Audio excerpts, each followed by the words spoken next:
Hello साथियों, मैं हूं आपका मित्र एडवोकेट अशोक चतुर्वेदी।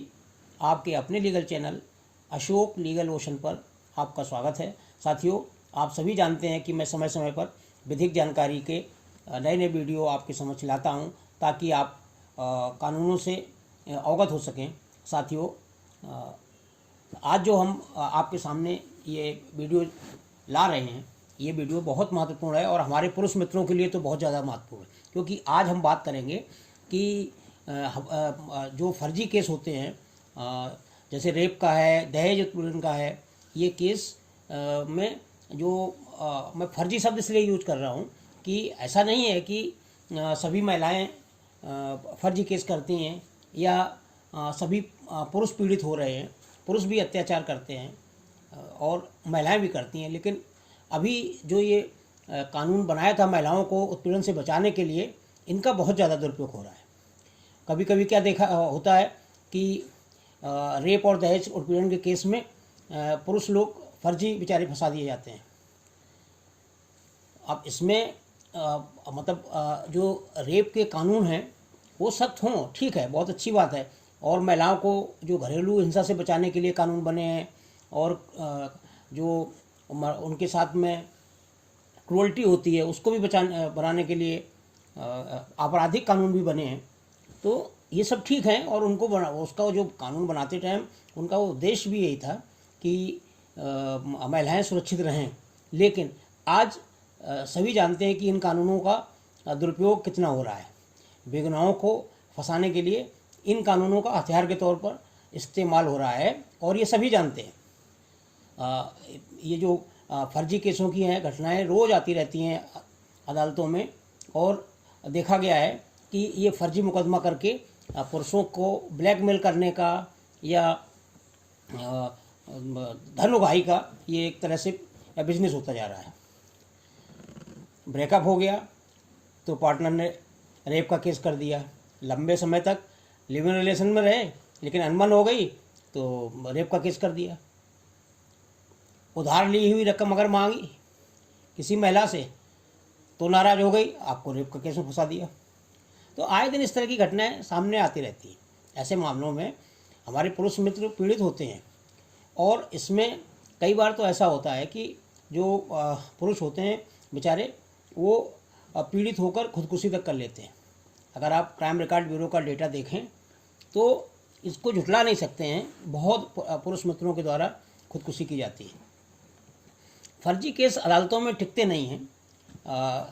मतलब अंतोगत्वा वो फर्जी केस जितने भी होते हैं उनमें हमारे पुरुष लोग सब बरी हो जाते हैं, लेकिन जब बरी हो गए तो जो झूठे केस करने वाली महिलाएं हैं उन महिलाओं के लिए बस कानून में दिखाने के लिए है समानता, लेकिन धरातल पर उनको कोई सज़ा नहीं होती है। और सज़ा नहीं होती है तो उसी का नतीजा ये है कि जो ये फर्जी केस हैं ये दिन पे दिन एक समस्या होते जा रहे हैं।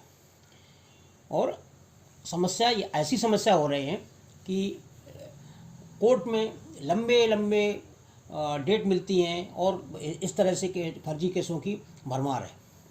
अब इसका जो दूरगामी परिणाम ये हो रहा है कि हमारी जो बहनें हैं वो जो सच में पीड़ित हैं उनको बेचारी को न्याय नहीं मिल पा रहा है, क्योंकि जो कोर्ट में है एक ऐसा नज़रिया बन गया है कि अगर कहीं रेप का केस आया, छेड़खानी का केस आया या दहेज का कोई केस आया, घरेलू हिंसा का केस आया, तो एक ऐसा माइंड सेट होता जा रहा है कि कहीं ये फर्जी तो नहीं है, कहीं ये फर्जी तो नहीं। और इतनी भीड़ है कोर्ट में कि उस भीड़ की वजह से बेचारी जो सच में पीड़ित हैं महिलाएं, उनको न्याय नहीं मिल रहा है और उनको देरी हो रही, 5-5, 10-10 साल, 15-15 साल लग जाता है। तो उसमें जो सच में पीड़ित हैं उनको न्याय नहीं मिल पा रहा है। अब समस्या है। अब इसमें सबसे पहले तो पुरुषों के अधिकारों की बात जो करें, इसमें संविधान और कानून में मतलब लिंग के हिसाब से कोई भेदभाव नहीं है, समानता का अधिकार दिया है, चाहे पुरुष हो या महिला। लेकिन जो पुरुषों के लिए जो एक्टिविस्ट रहते हैं, काम जो करने वाले, वो आरोप लगाते रहते हैं कि भारत के कानून पुरुषों के साथ भेदभाव करते हैं। सच्चाई क्या है आप सभी लोग जानते हैं। घरेलू उत्पीड़न का शिकार सिर्फ महिलाएं नहीं होती हैं, पुरुष भी होते हैं। इसलिए आपने देखा होगा कि महिला आयोग की तर्ज पर समय समय पर पुरुष आयोग भी बनने की मांग होती रहती है। अब इसमें बहुत सारी मैंने देखा है, नाम नहीं लूँगा, कि पुरुषों के हित में काम करने वाली एक्टिविस्ट महिला हैं, मतलब महिला हो के वो पुरुषों के हित में बात करती हैं। क्योंकि ऐसे बहुत से केस हैं जहाँ पति के द्वारा क्रूरता नहीं होती है, बल्कि क्रूरता पत्नी के द्वारा होती है। कुछ ऐसे केस हैं जिसमें पति को तो मतलब तलाक मिल गया, लेकिन पत्नी को कोई सज़ा नहीं मिली। तो भारत के कानून में अभी भी महिलाओं को बहुत सीधा साधा माना जाता है, और ये एक धारणा है कि महिलाएं कुछ गलत कर ही नहीं सकती हैं, लेकिन जबकि सच्चाई सभी जानते हैं। तो इसके साथ में आप आए दिन देखते हैं अखबारों में खबरें आ रही हैं कि अपने आशिक के साथ मिलकर पति को मौत के घाट उतार दिया गया।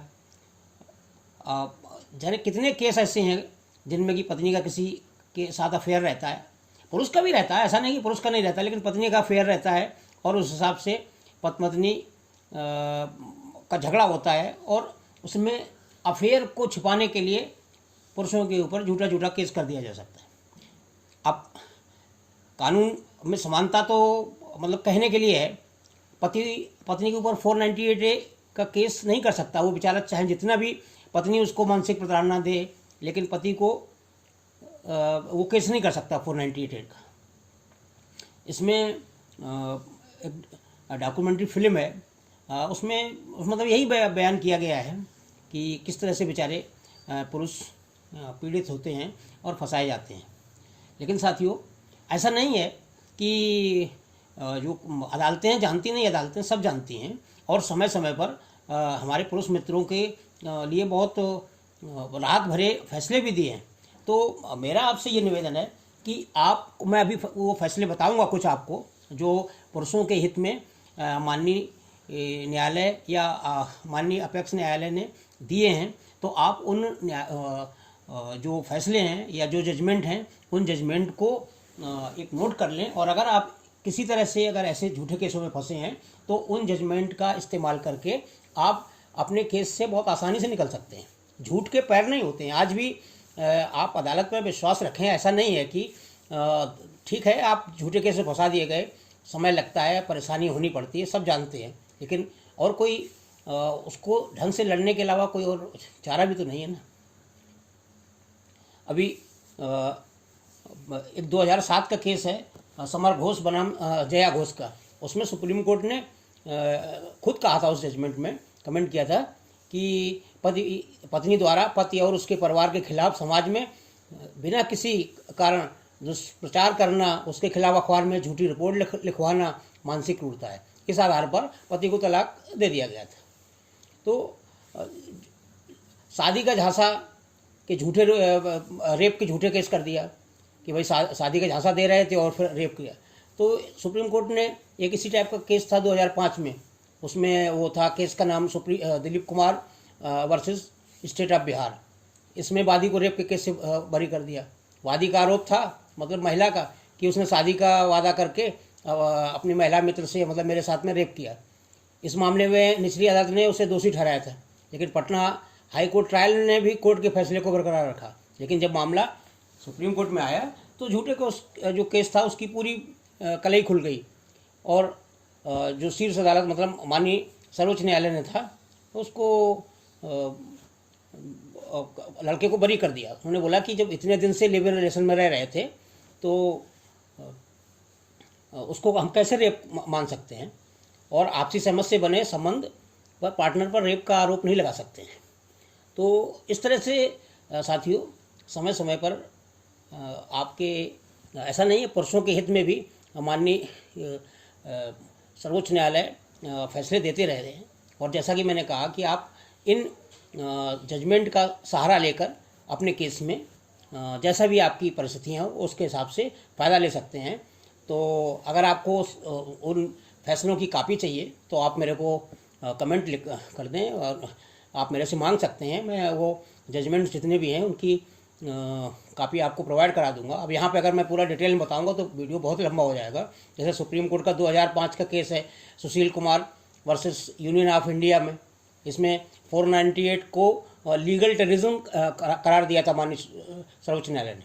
उसने कहा था कि निजी रंजिश और बदले के लिए आईपीसी धारा 498 के तहत केस दर्ज कराए गए हैं और इसको इन्होंने मतलब इसके दुरुपयोग को एक नए तरह का लीगल टेररिज्म शुरू हो गया है, ऐसा कमेंट किया था। तो एक और ऐसा केस था इस फरवरी 2022 में, जिसमें कि लिखा है कि ससुराल वालों को मतलब झूठा झूठा फंसा दिया था। तो सुप्रीम कोर्ट ने उसमें कमेंट किया था कि बिना स्पष्ट आरोप के ससुराल वालों पर केस नहीं चला सकते हैं। तो उसमें जो अन्य थे परिवार के लोग, वो सब बरी हो गए थे।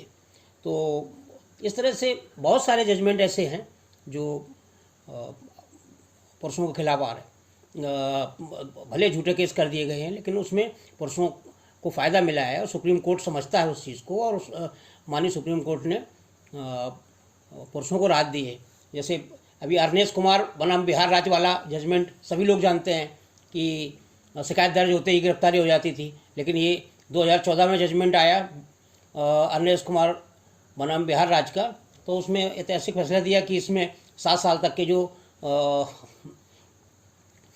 सजा वाले आरोप हैं उनमें डायरेक्ट गिरफ्तारी नहीं होगी और 41A का नोटिस दिया जाएगा। तो पुरुषों के लिए ऐसे नहीं राहत वाली बात हुई है, और इसमें एंटीसिपेटरी बेल भी मिल जाती है। तो इस तरह से एक और केस 2013 का था राज तल्लेजा बनाम कविता तल्लेजा में। उसमें सुप्रीम कोर्ट ने कहा था कि पत्नी द्वारा पति के ऊपर दहेज और घरेलू हिंसा का झूठा केस करना क्रूरता है और ये तलाक का आधार है। तो इस पर तलाक दे दी थी। तो एक जैसा कि अभी मैंने पहले बोला था कि 2007 में समर घोष बनाम जया घोष के केस में सुप्रीम कोर्ट ने कहा था कि पत्नी के द्वारा पति और उसके परिवार के खिलाफ समाज में बिना किसी कारण के दुष्प्रचार करते हैं, उनके खिलाफ अखबार में झूठी झूठी रिपोर्ट लिखवाते हैं, मानसिक क्रूरता है। इस आधार पर पति को तलाक दे दिया गया था। फिर एक 2005 का मामला था दिलीप कुमार बनाम बिहार राज्य के केस में। उसमें भी रेप के केस में बरी कर दिया गया था कि वो शादी का झांसा दे का बहाना करके और रेप किया, ये झूठा केस किया गया था। तो इस तरह से ये सब जो जब माननीय सर्वोच्च न्यायालय में केस जाते हैं तो ये सब नीचे झूठ की जो पोल है वो खुल जाती है और पुरुषों के हक में फैसला आता है। तो ऐसे बहुत सारे जजमेंट हैं। अगर आपको कभी भी इनकी ज़रूरत हो तो आप हमसे मांग सकते हैं, हम आपको तुरंत प्रोवाइड कराएंगे। हमारा जो उद्देश्य है इस वीडियो बनाने का केवल यही है कि जो झूठे केसों में फंसे हुए हैं वो जितनी जल्दी हो सकें उनसे मुक्त हों और अपना जीवन सामान्य जीवन जी सकें। साथियों, झूठे केसों में फंसने पर कोर्ट कचहरी में कितनी तकलीफ़ होती है वो जिसके ऊपर बीतती वही जानता है। लेकिन ठीक है, अब उस पर मैं बहुत ज़्यादा कमेंट तो नहीं कर सकता हूँ, लेकिन यही है कि आप अपना बिल्कुल धैर्य रखें और कानूनी लड़ाई लड़ें। इधर उधर की फालतू चीज़ें या जो मतलब गैर कानूनी हथकंडे वो नहीं अपनाएं। अपने केस पे पूरा ध्यान दें और ध्यान केंद्रित करके केसों को लड़ें कानूनी रूप से, और आपको ज़रूर सफलता मिलेगी, ज़रूर सफलता मिलेगी। सच हमेशा कहा जाता है कि सच को दबाया जा सकता है लेकिन मिटाया नहीं जा सकता है। अंत में विजय सत्य की होती है। तो साथियों, मैं समझता हूँ ये जानकारी आपको अच्छी लगी होगी। अगर अच्छी लगी है तो आप हमारे वीडियो को लाइक कर दें, और अगर आप मेरे चैनल पर नए हैं तो इसको सब्सक्राइब कर दें, और साथियों बेल आइकन को दबाना बिल्कुल नहीं भूलें और इसको शेयर कर दें ताकि ज़्यादा से ज़्यादा लोग इस हमारी वीडियो को देखें और लाभान्वित हो सकें। तो आज के लिए बस इतना। फिर एक नए वीडियो के साथ में उपस्थित होऊंगा। तब तक के लिए जय हिंद।